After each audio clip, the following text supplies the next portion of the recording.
দেশ গড়তে জুলাই পদযাত্রা কর্মসূচির ষষ্ঠ দিনে এনসিপির শীর্ষ নেতারা এখন চাঁপাইনবাবগঞ্জে।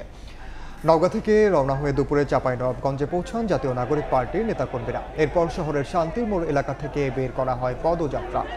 প্রধান সড়ক ঘুরে চাঁপাইনবাবগঞ্জ সরকারি কলেজ চত্বরের সামনে গিয়ে সংক্ষিপ্ত পথসভা হবে। এতে বক্তব্য রাখবেন দলটির শীর্ষ নেতারা।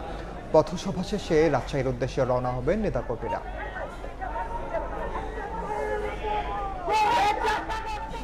এই মুহূর্তে চাঁপাইনবাবগঞ্জে আছেন রিপোর্টার সাইফুর রহমান রকি। দেশ গড়তে এনসিপির জুলাই পদযাত্রার সবশেষ খবর জানাতে সরাসরি যাচ্ছি তার কাছে। দেশ গড়তে জুলাই পদযাত্রার ষষ্ঠ দিনে এনসিপির শীর্ষ নেতৃবৃন্দ এখন চাঁপাইনবাবগঞ্জে, এবং এরই মধ্যে কিন্তু তাদের যে পদযাত্রা এটি নগরীর শান্তির মোড় এলাকা থেকে সেটি বের হয়েছে। আপনারা দেখছেন যে সেই পদযাত্রা এখান কিন্তু নেতাকর্মীদের নিয়ে সরকারি কলেজ মাঠে কিন্তু তারা এগিয়ে যাচ্ছে, এবং সেখানে কিন্তু তাদের একটি সংক্ষিপ্ত সমাবেশ হওয়ার কথা রয়েছে। এবং এই সংক্ষিপ্ত সমাবেশে গত কয়েকদিন ধরে আসলে তারা যে দাবিটি জানিয়ে আসছিলেন, বিশেষ করে সংস্কারের দাবি জানিয়ে আসছিলেন, হত্যাকাণ্ডের বিচারের দাবি জানিয়ে আসছিলেন, জুলাই হত্যাকাণ্ডের, এছাড়া নতুন সংবিধান দাবি তারা জানিয়ে আসছিলেন। বিশেষ করে এই মুজিববাদী যে সংবিধান রয়েছে তা পরিবর্তন করতে হবে, এ ধরনের দাবি দেওয়া কিন্তু তারা তুলে ধরছিলেন। আজকেও তারা এ ধরনের দাবি দেওয়ার পাশাপাশি আরও নতুন কোনো দিক নির্দেশনামূলক বক্তব্য দিবেন বলে আসলে নেতাকর্মীরা প্রত্যাশা করছেন।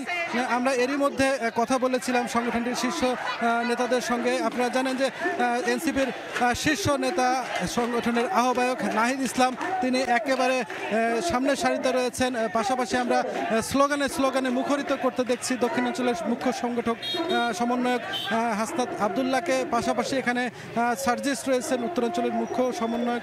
এছাড়াও শীর্ষ নেতৃবৃন্দ যারা তারা সকলেই কিন্তু এসেছেন, এবং তারা নেতাকর্মীদের সাথে নিয়ে তারা এগিয়ে চলেছেন। এবং দীপ্ত কণ্ঠে সব মিলিয়ে যদি বলা চলে, তারা যেটি বলছেন, এই যে আমরা অভ্যুত্থান করেছি, গণ অভ্যুত্থানের মধ্য দিয়ে একটি সরকার ব্যবস্থার পরিবর্তন হয়েছে। শুধু এই পরিবর্তনটি আসলে তাদের দাবি ছিল না, এটি আপামর মানুষের দাবি ছিল, সবার দাবি ছিল, এবং সকলে মিলে আসলে এই গণ অভ্যুত্থান সফল করেছিল। এই জন্য এটি একটি নতুন বাংলাদেশ বিনির্মাণে আসলে তারা কাজ করবেন।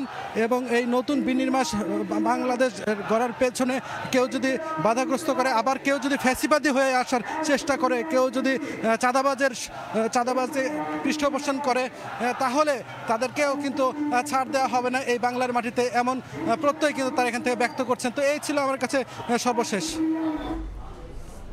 সরাসরি যুক্ত ছিলাম চাঁপাইনবাবগঞ্জে এনসিপির পদযাত্রায়।